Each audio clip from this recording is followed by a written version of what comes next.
Scene Mom says, welcome to the podcast from former Phoenix radio host Danny Cutler.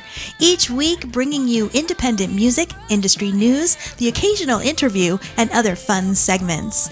Let's get to it.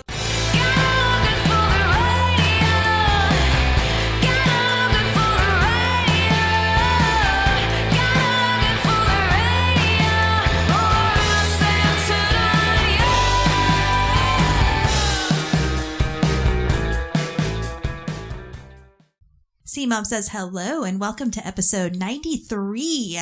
I'm Danny, your host and Scene Mom, and I am so glad that you have joined me. I hope everyone has had a great week.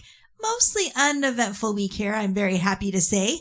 I did go out to help my niece with some photos before her very first prom last weekend. So adorable, and I'm really glad that I could be here to witness it. Then my weekend was filled with catching up on a whole season of The Boys, just so I could see the big episode with the main cast of Supernatural. It was pretty hilarious to see them all together, but in a different show as different characters. And thank you, 300 friends of mine that messaged me about it. You all know me so well and what a Supernatural fan I am. It was a pretty funny episode. I also recently went out to Athol, Massachusetts, which is about a half an hour away from me, to check out WVAO Studios. It's a small community radio station, and it also houses their community TV station, or their community TV access station.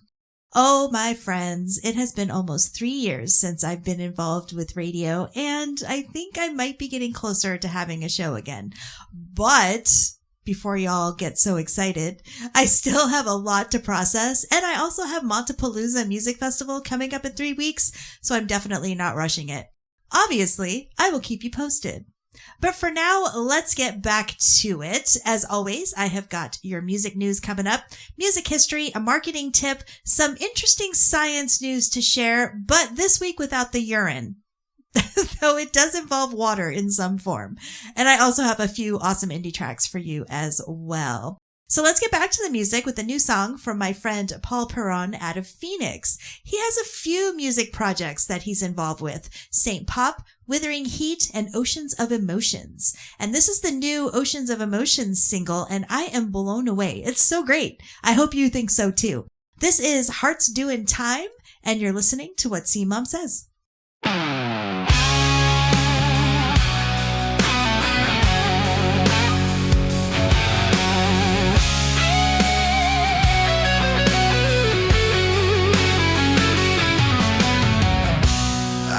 I hear a knocking, yeah, on my front door.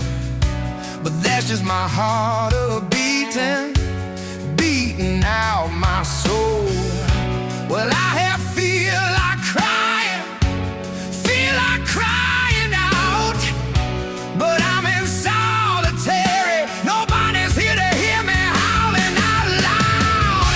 Loving you, it ain't no crime, no.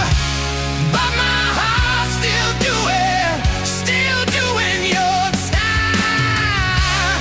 Loving you, it ain't no crime, no.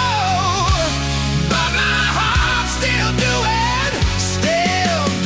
your time.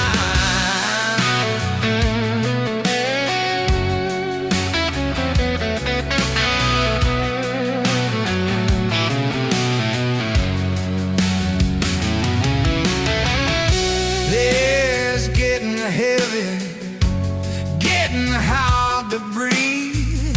My palms are getting sweaty. I'm hungry, but I don't eat. The tears are streaming, yeah, streaming down my face. But it's solitary, yeah.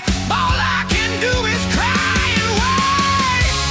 Loving you, it ain't no crime, no. But my heart's still doing your time. Loving you, it ain't no crime,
Again, that was Oceans of Emotions with Hearts Doing Time. C-Mom says it is time for some music news. If you've ever posted a video to YouTube and immediately have gotten slapped with a copyright claim because a song was playing in the background, YouTube just made that a whole lot less painful to fix. YouTube has updated its existing Replace Song tool in YouTube Studio with a new Create button that uses AI to generate a royalty-free instrumental track to swap in for any audio flagged by a Content ID copyright claim. The idea is to give creators a fast, easy way to resolve copyright issues without having to take their video down entirely. So when a creator taps that new Create button, the AI generates 4 different instrumental options that you can choose from, so you can pick whatever one fits the vibe of your video the best. It's essentially a one-stop fix right inside your YouTube Studio, so you don't have to go hunting for royalty-free music somewhere else. It's currently in testing and available to US-based creators on the desktop version of YouTube Studio, and a wider global rollout with a mobile app version is planned for later this year. Now here's where it can get a little complicated for the music industry. While this is a win for video creators, analysts have noticed that it could negatively impact production music companies, the ones that have built entire businesses around providing royalty-free library music specifically for YouTube creators. If YouTube can just generate a track on the spot for free, why would a creator pay for a subscription to Epidemic Sound or a similar service? It's just another example of AI quietly working its way into the economics of the music business. It doesn't have anything dramatic going on, but just this one little button tucked inside a tool that most people barely think about. All right, in other news, you've heard of slop, AI slop. There's graphic slop, there's music slop, AI-generated songs that are flooding streaming platforms. Well, it has a podcast version, and they're calling it Pod Slop. It's coming for your feed pretty quickly. According to data from the Podcast Index, an open source platform that tracks the podcasting ecosystem, nearly 39% of all new podcast feeds created over a recent 9-day period were identified as potentially AI generated. That's nearly 4 out of 10 shows. Let that sink in for a minute. Most of these shows are targeted high-volume search terms like health and wellness, celebrity biographies, true crime, basically whatever people are already searching for. The goal of these AI podcasts isn't to build an audience or a community. The goal is to game the algorithm and collect that ad revenue. And the economics make it almost impossible to compete with on a volume basis. Networks using AI tools can pump out thousands of episodes per week for as little as $1 an episode, with some already boasting portfolios of over 4,000 shows. A human simply cannot match that output, and they really shouldn't have to. So what makes it really messy is monetization. Some hosting services allow AI-generated shows to join ad marketplaces with very few checks, and that means these shows can earn real money from downloads, even if the content is thin and nobody's really listening. Platforms, though, they're starting to respond. Apple Podcasts now requires creators to disclose when a significant portion of their show is AI generated, and Spreaker has begun manually labeling AI content. But the speed of production has already outpaced human-led moderation. Now, as someone who's been doing this a long time, there's actually an argument for human-made podcasting, not against it.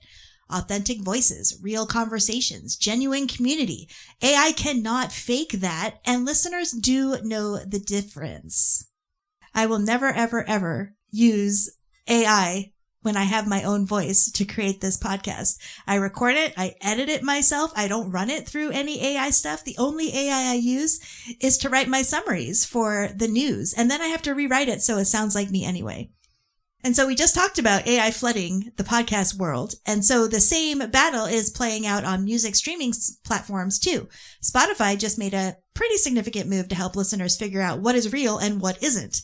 They introduced a new Verified by Spotify badge that will appear on artist profiles and next to artist names in search results. And the whole point of it is to confirm that you are listening to a real human artist, not an AI-generated one. The company was pretty explicit. AI-generated or AI persona profiles are not eligible for the badge. Now, to qualify, artists need to show consistent listener engagement, a history of activity on the platform, and what Spotify calls signals of a real artist represented in the profile. Now, at launch, more than 99% of artists that users are actively seeking out will be verified, and more are being added on a rolling basis. The need is very real. I have talked about this on many, many episodes. Deezer recently reported that AI-generated content now makes up 44% of daily uploads to streaming platforms. It's nearly half. So this badge is less of a nice to have and more of a survival tool for human artists that are trying to be found. Spotify's also rolling out a new context section on artist profiles. They're calling it like nutrition facts for music, showing career milestones and the release activity and some touring history so listeners can get a real sense of who that artist is. Now, for independent artists especially, getting that green checkmark is going to matter. It's like Spotify saying, yes, this is a real person who made real music. I can't believe that in 2026, this is something that we actually have to verify now. It's insane. Finally, still on the AI subject, AI and music, it just seems to be the topic every week now. It just cost a musician some gigs, and now it is costing Google more than that. Canadian fiddle player Ashley McIsaac, he's a 3-time Juno Award winner, has filed a $1.5 million civil lawsuit against Google after the company's AI overview feature falsely identified him as a convicted sex offender listed on the National Sex Offender Registry for life. None of it was true. McIsaac discovered the false information the hard way after a Native First Nation canceled a concert he was scheduled to perform back on December 19th, citing public complaints based on what people found when they Googled him. The community later issued a formal apology, acknowledging that their decision had been based on incorrect information generated by an AI-assisted search. The human cost is really real here. McIsaac said he felt genuine fear for his personal safety every time he stepped on stage after the false label went public. The lawsuit argues that Google knew or should have known that AI overview could return false information and that liability for a defective AI product should be no different than liability for a human spokesperson making the same false claims. McIsaac is seeking $500,000 each in general, aggravated, and punitive damages and says Google never reached out and never apologized. Now, in a little twist, Google's AI overview for McIsaac has since been updated and now includes information about the lawsuit itself. That's kind of funny. It's being closely watched as one of the first defamation cases directly targeting an AI-generated search feature, and the outcome could have major implications for how accountable these companies are for what their AI says about real people. That's crazy.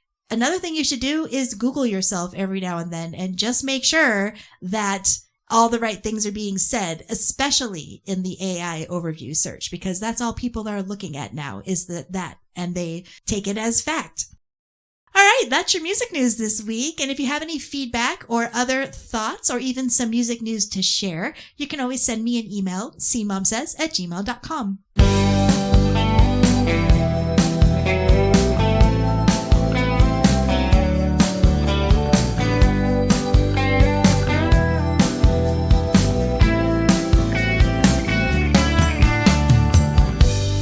I'm so far from where I came from. The distance makes the past another time. I don't know just where I'm going, but I know I'll be going sometime. All the years, all the tears, the sorrows and the smiles, I have traveled miles.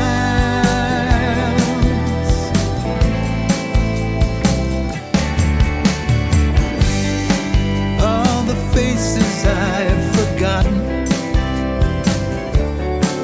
and the moments etched upon my mind. I can feel a soft wind blow as I recall the life that's mine.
That was Boston artist Adam Sherman with his new single, Miles. I, of course, will have links to all the music heard this episode in the show notes.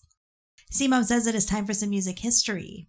On May 1st, in 1956, Johnny Cash released I Walk the Line, his first #1 on the Billboard country charts. The iconic track stayed on the charts for over 43 weeks, and the distinctive sound came from Cash putting a dollar bill in the neck of his guitar.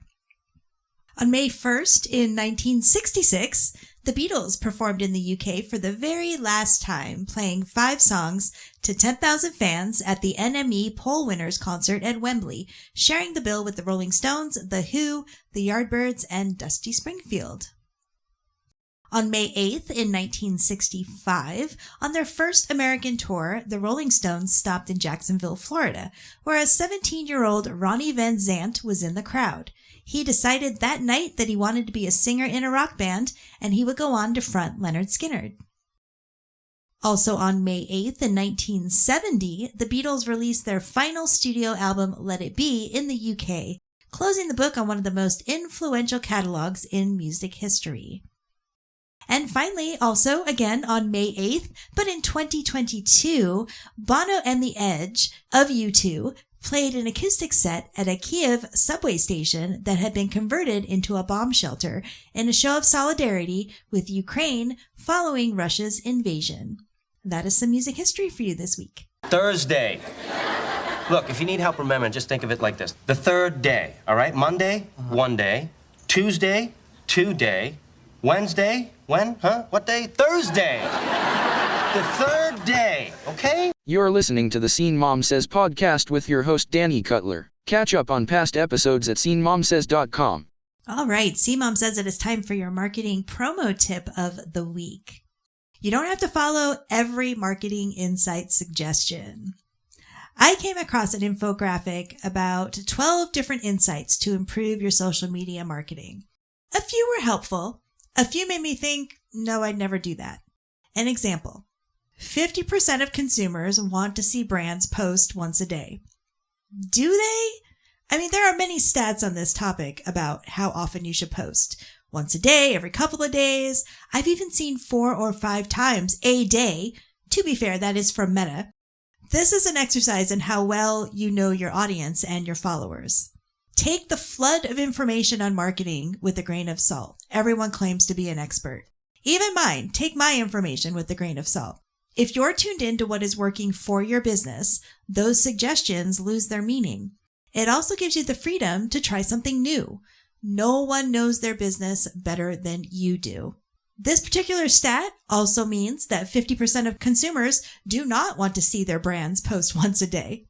So let's make 2026 the year of marketing and promoting your business, your brand, your music with intent. Get in touch and let's talk specifically about your business strategy.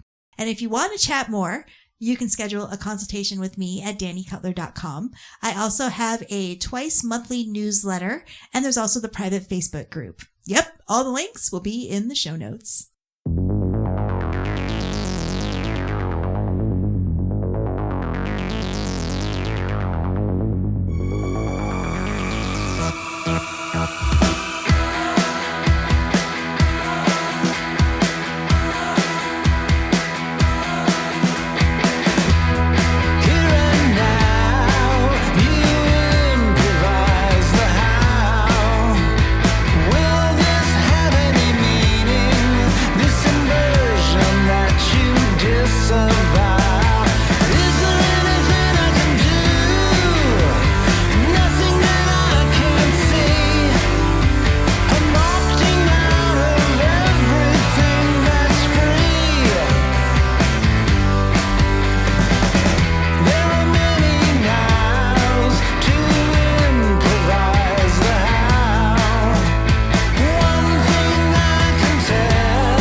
That was Nashville band Sour Ops with their latest single, Opting Out, from their upcoming album, Bikers Make Better Lovers. If you head to Bandcamp, you can hear the entire album right now.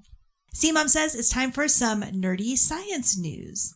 I talk a lot on this show about how music and sound affect people, but this science story takes it somewhere completely unexpected. Turns out that sound doesn't just move us, humans, it can literally grow things.